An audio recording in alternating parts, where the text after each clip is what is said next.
सुलझेगी नहीं हर एक समस्या, बारूद और हथियार से हर उलझन सुलझा सकते हैं गीता दिव्य विचार से, गीता दिव्य विचार से। जय योगेश्वर सभी को। मैं ईशान कुरुक्षेत्र विश्वविद्यालय कुरुक्षेत्र के विद्युत शास्त्र विभाग का अंतिम वर्ष का छात्र हूँ। आज हम माँ गीता के बारे में जानने का प्रयास करेंगे। जिस प्रकार अमृत की एक बूंद ही काफी है किसी भी मृत प्राणी को पुनः जीवित करने के लिए, उसी प्रकार माँ गीता का एक ही श्लोक काफी है किसी भी निराशा में डूबे हुए व्यक्ति को फिर से स्थायी रूप से उसके अंदर आत्मविश्वास भरने के लिए। ऐसे ही कुछ श्लोकों के माध्यम से आज हम माँ गीता के ज्ञान रूपी दूध का पान करेंगे और अपने जीवन को अमृतमय बनाएंगे। वह श्लोक होंगे पुरुषोत्तम अध्याय यानी अध्याय 15 के श्लोक 7 एवं श्लोक 15।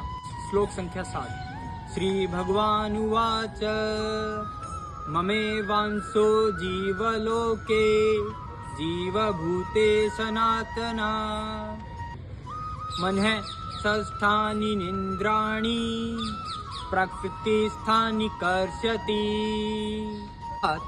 इस समस्त संसार में सभी प्राणी मेरा ही जीव अंश हैं और मैं ही इन प्रकृति में स्थित मन और पांचों इंद्रियों को आकर्षण करता हूँ। जब मानव को इस बात की अनुभूति होती है कि इस संसार में समस्त प्राणी उसी परमपिता परमात्मा की संतान है, तब उसके अंदर एक ऐसा दिव्य भाईचारा उत्पन्न होता है कि फिर वह किसी भी समस्त प्राणियों में किसी का भी अनिष्ट करने का विचार मन में भी नहीं लाता।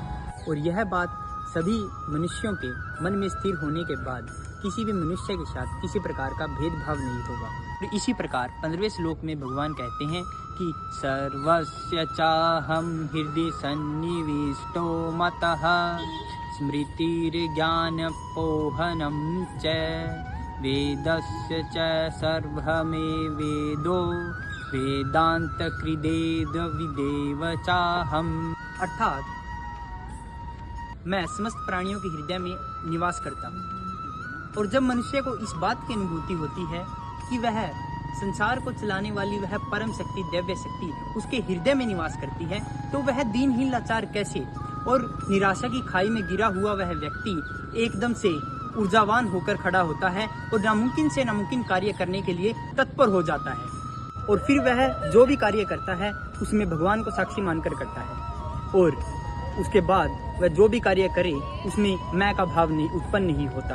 उसे लगता है कि जो भी कार्य वह कर रहा है वह स्वयं भगवान की दी हुई शक्ति के कारण ही मुमकिन हो पाया। और ऐसी दिव्य भाईचारे की भावना को लिए हुए अहंकार रहित मनुष्य अपने और समाज के विकास के लिए एक योग्य भूमिका निभाते हैं।